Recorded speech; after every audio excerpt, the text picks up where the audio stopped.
We now will have an update from the startup competition. If you have not been, again, it's in this room with 400 seats. I hear it's very, very, very crowded, so which is good.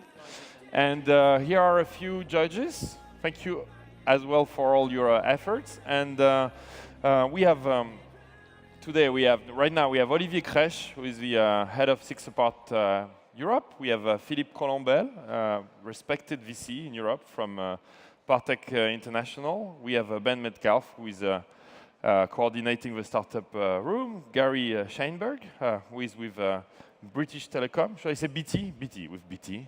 And David Hornick from August in Silicon Valley. So a great, great panel. Would you guys explain us a little bit what's happening? Is it crowded? Yes, it's been very busy. I know that many of you have taken time out today to check out the startup competition that was going on. Thank you very much for your time in doing so. It was great to see you there. But yes, we had some amazing companies demo today, and I'd like to thank the judges for taking time to check them out. So just starting off, I mean, what kinds of trends and general themes did you guys see in the companies that you were looking at? Perhaps David, to begin with. Well, one thing's perfectly clear, which is you can see the influence of that which has come before. And in particular, I'd say that the Facebookification of the web is upon us. So those of you who haven't sat down and watched, everything is a feed these days, and which I don't have a problem with. I think that there's a very logical and rational paradigm for lots of information consumption, but it's the feedification of the web, based as far as I can tell. So that's an interesting thing to watch. There were a couple of startups that were in the Business 2.0 world that were talking about how do you manage communications within companies, and again, everything came through in a feed. How do you manage the experience of planning a trip? Everything's through a feed, etc. So I think that it's interesting to watch how paradigms that resonate in one successful platform then make their way into lots of other experiences. Gary, themes that you might think of in your group? Again, like David said, in our group we had some very clear sectors.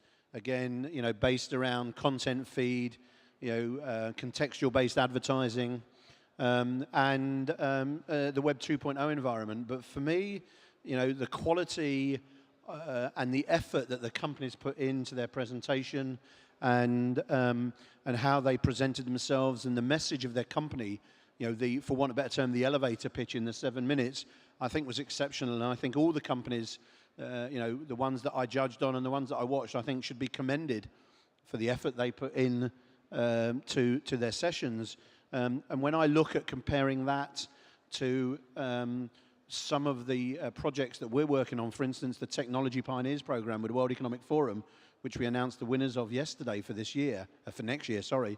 The quality is phenomenal compared to even that. So I think they should all be commended for that. And Philippe, in addition to themes, anything, your thoughts on business models and things that were fundable as well in your group?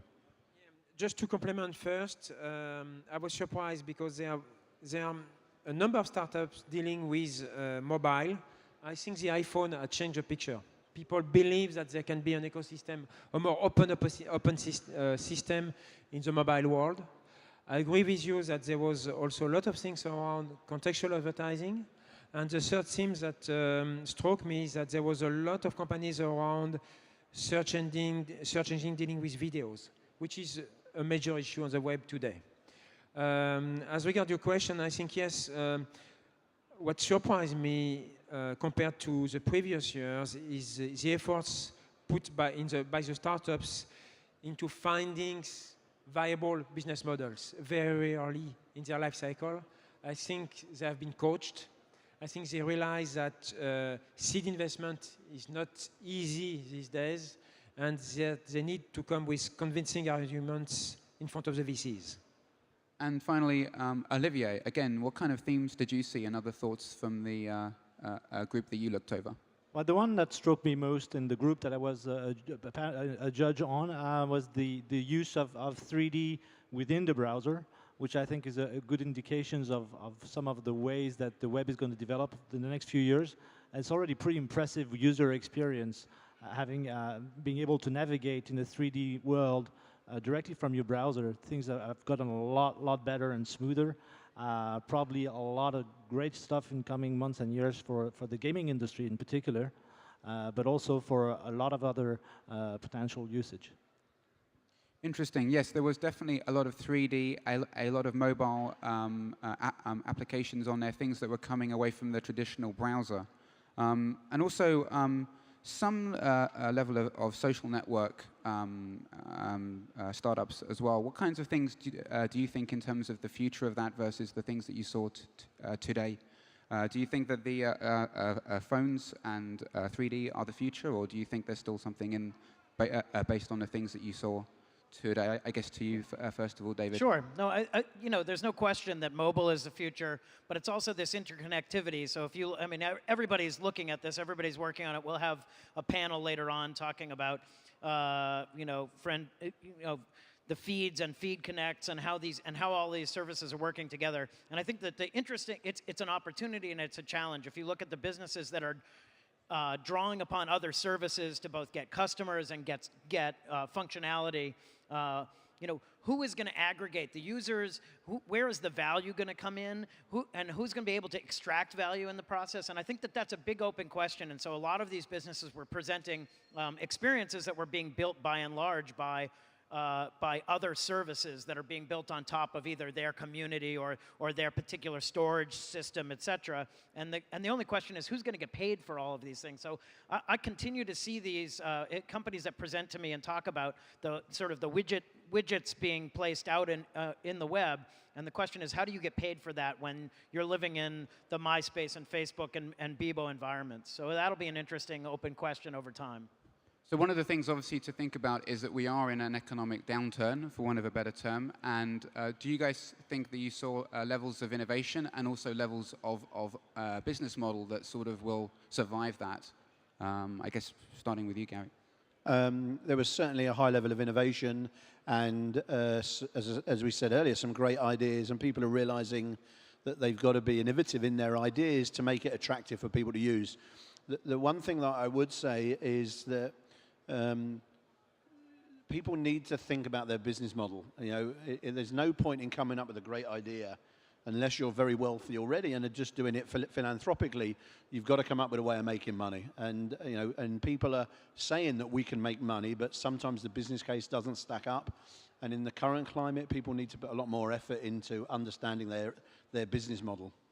And I guess because it's so important, the same question to my right as well. What do you guys think about the business models that you saw from the startups to today?